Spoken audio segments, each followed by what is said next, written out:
Hello শিক্ষার্থী বন্ধুরা, তোমাদের সকলকে স্বাগত জানাই আমার ইউটিউব চ্যানেল লেটস টিচে।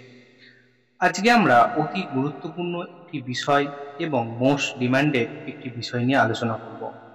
বিষয়টি হলো যে 2022 স্টেট পাসদের অতি গুরুত্বপূর্ণ একটি বিষয় এবং তোমরা অনেকে জিজ্ঞাসা করেছো যে কত একাডেমিক নম্বরে চাকরি পাওয়া যাবে। তোমাদের বিভিন্ন জনের বিভিন্ন রকম অনেক প্রশ্ন তোমরা কমেন্ট করেছিলে, সেই কমেন্টের উত্তর কিন্তু আজকে আমরা এই ভিডিওর মাধ্যমে দেব। তো সেই সকল কমেন্টের আজকে আমরা চুলচেরা বিশ্লেষণ করব। কত একাডেমি থাকলে তোমার চাকরি নিশ্চিত হয়ে যাবে, তো সেই সকল 100% অ্যানালিটিক্স একটি ভিডিও আপনাদের কাছে আমি এনেছি। অবশ্যই ভিডিওটি শেষ পর্যন্ত দেখবেন। এই ভিডিওটি কিন্তু খুব খুব গুরুত্বপূর্ণ একটি ভিডিও। যদি ভিডিওটি ভালো লাগে অবশ্যই চ্যানেলটিকে সাবস্ক্রাইব করবেন, ভিডিওটিকে লাইক করবেন এবং কমেন্ট করে আপনাদের মতামত জানাবেন। আমি দেখছি যে আপনারা ইদানিং ভিডিও দেখছেন কিন্তু সাবস্ক্রাইব করছেন না।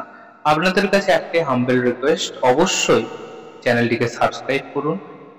এটা আপনাদেরই চ্যানেল এবং এই চ্যানেলের মাধ্যমে আপনারা 2022 স্টেট পাসদের বিভিন্ন ইন্টারভিউ সংক্রান্ত তথ্য এবং বিভিন্ন প্রকারের তথ্য আপডেট পাবেন। তাহলে শুরু করা যাক আজকের আমাদের মূল বিষয়টিকে নিয়ে।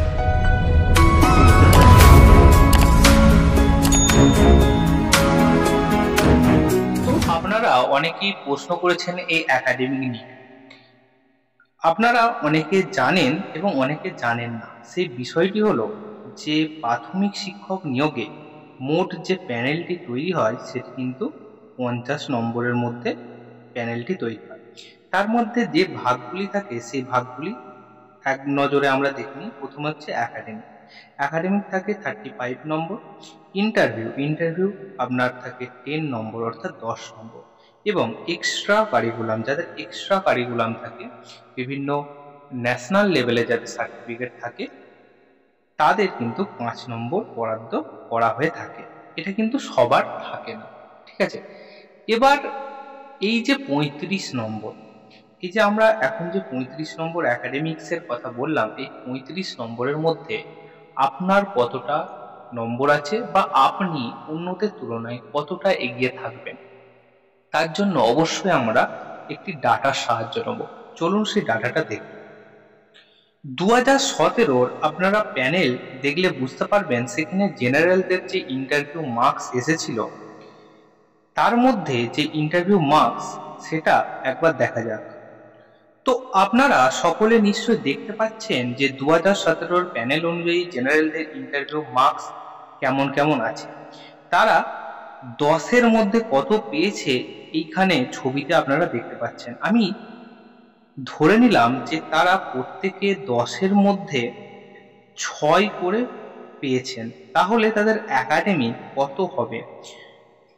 33 থেকে যদি আমরা 6 মাইনাস করি, আমরা দেখব যে ওনারা 27 নম্বর করে কিন্তু পাচ্ছেন। এটা কিন্তু জেনারেলদের ইন্টারভিউ মার্কস, ঠিক আছে। তো তাহলে আমরা দেখব যে জেনারেলদের যাদের 27 করে আছে তারা কিন্তু অবশ্যই সেফ জোনের মধ্যে থাকবেন। যাদের জেনারেলদের 27 আছে তারা কিন্তু সেফ জোনে আছে, ঠিক আছে। চলো এখন আমরা 2017 প্যানেল অনুযায়ী ওবিসি এদের ইন্টারভিউ মার্কস কত সেটা আমরা জেনে নিই। আপনারা নিশ্চয়ই দেখতে পাচ্ছেন স্ক্রিনে 2017 প্যানেলের ওবিসি এদের 10-এর মধ্যে তারা কে কত পেয়েছে সেই স্ট্রাকচারটা দেখুন। এবারে আমরা এটি দেখার পর আমরা ধরে নিচ্ছি যে তারাও 10 নম্বরের মধ্যে 6 নম্বর করে পেয়েছে। তাহলে এখানে আমরা ক্যালকুলেশন করে দেখি, তারা যদি 30 পেয়ে থাকেন, তাদের মধ্যে 6 যদি মাইনাস করি তাহলে আমরা পাচ্ছি কিন্তু 24 নম্বর। মোটামুটি তারা 24 নম্বর কিন্তু তাদের কাট অফ, অর্থাৎ তাদের একাডেমিক নম্বর। যাদের ওবিসি এদের একাডেমিক 24 বা 24-এর থেকে বেশি আছে, তারা কিন্তু অবশ্যই সেফ জোনে থাকছেন। তাই তারা কিন্তু ভালো করে পড়াশোনা করুন এবং ইন্টারভিউটা ভালো করে দিন। 24 নম্বরে ওবিসি এ কিন্তু সেফ জোন। এখন আমরা 2017 প্যানেল অনুযায়ী ওবিসি বিদের ইন্টারভিউ মার্কসটাকে দেখে নিই। দেখুন, আপনারা দেখতে পাচ্ছেন যে তারা 10-এর মধ্যে কত কত করে পেয়েছে এবং তাদের একাডেমিক কত। সেই একাডেমিক হিসাবে আমরা একটা ধরে নিলাম যে তারা 10-এর মধ্যে তারাও কিন্তু 6 হিসেবেই পেয়েছে। এবারে তাদের একটা সংখ্যা দেখুন, আমরা ধরে নিলাম যে তারা 32 পাচ্ছে, তার মধ্যে থেকে আমরা যদি 6 মাইনাস করি, আমরা একটা ধরে নিয়েছি 32, তার মধ্যে 6 মাইনাস করলাম, মোটামুটি 26 নম্বর। যে সকল ওবিসি প্রার্থীরা 26 নম্বরের মধ্যে আছেন বা যাদের একাডেমিক 26, তারা কিন্তু অতি অবশ্যই সেফ জোনের মধ্যে থাকছেন। তো এই সেফ জোনটার মধ্যে আপনার থাকা কিন্তু নিশ্চিত এবং আপনি চাকরি কিন্তু অতি অবশ্যই পেতে চলেছেন। এখন আমরা 2017 প্যানেল অনুযায়ী এসসিদের ইন্টারভিউ মার্কস নিয়ে আলোচনা করি। আপনারা স্ক্রিনের মধ্যে দেখুন যে তাদের 10-এর মধ্যে তারা কত পেয়েছে এবং তাদের একাডেমিক কত গেছে। তো এখন আমরা ধরে নিচ্ছি তারাও 10-এর মধ্যে গড় হিসেবে কিন্তু 6 পেয়েছে। সেই মতো তাদের যখন কাট অফ গেছিল 27, তার মধ্যে যদি আমরা 6কে মাইনাস করি তাহলে আমরা কত পাবো? তাহলে আমরা পাবো 21 নম্বর। তাহলে 21 নম্বর আমরা পাচ্ছি। তাই বলবো এসসিরা যারা 21 একাডেমিক আছে তারা কিন্তু অতি অবশ্যই সেফ জোনের মধ্যে আছেন। ঠিক আছে, যাদের 21 আছে তারা কিন্তু অতি অবশ্যই সেফ জোনে আছেন, তারা জোর কদমে পড়াশোনা চালিয়ে যান। এবারে পরবর্তীতে দেখি। পরবর্তীতে আমরা 2017 প্যানেল অনুযায়ী এসটিদের ইন্টারভিউ মার্কস নিয়ে আলোচনা করব।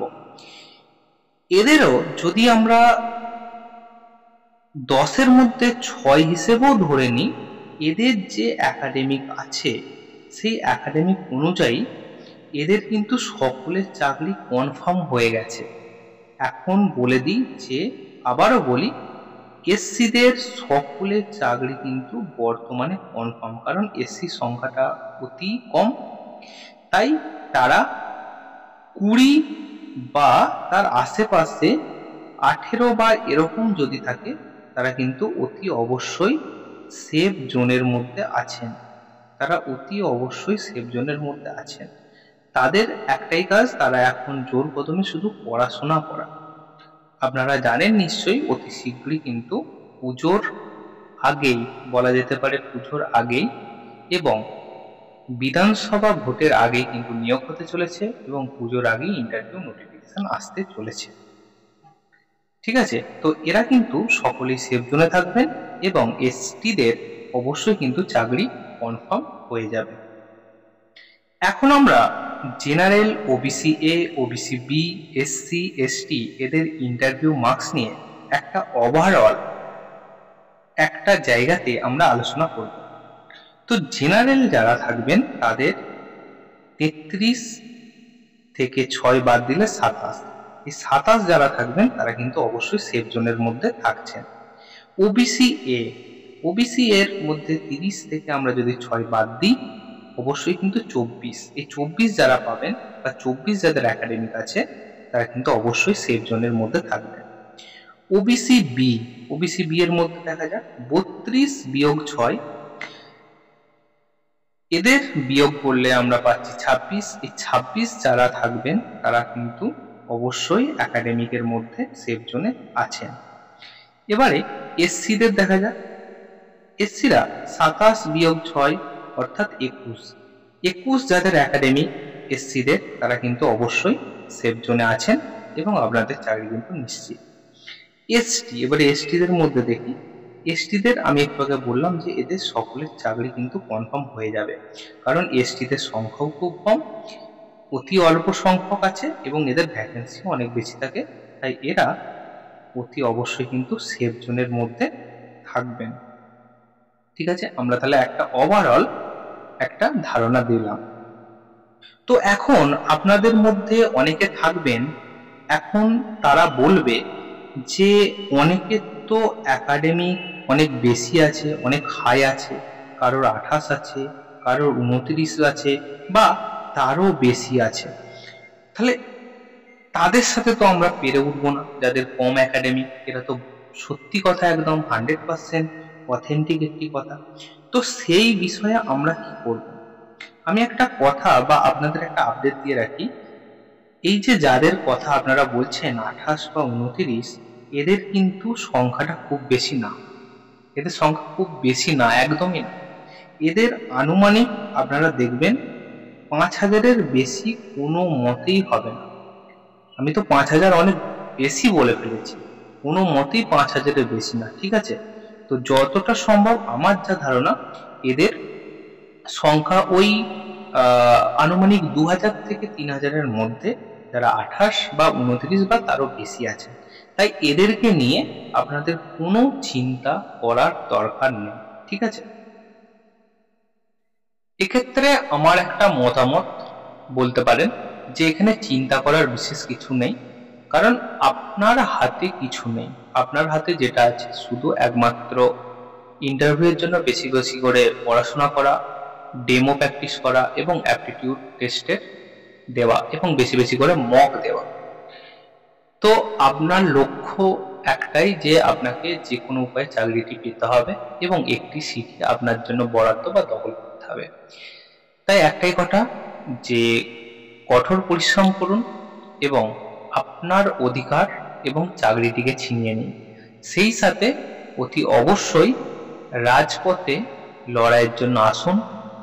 পথ আপনাকে অবশ্যই পথ দেখাবে।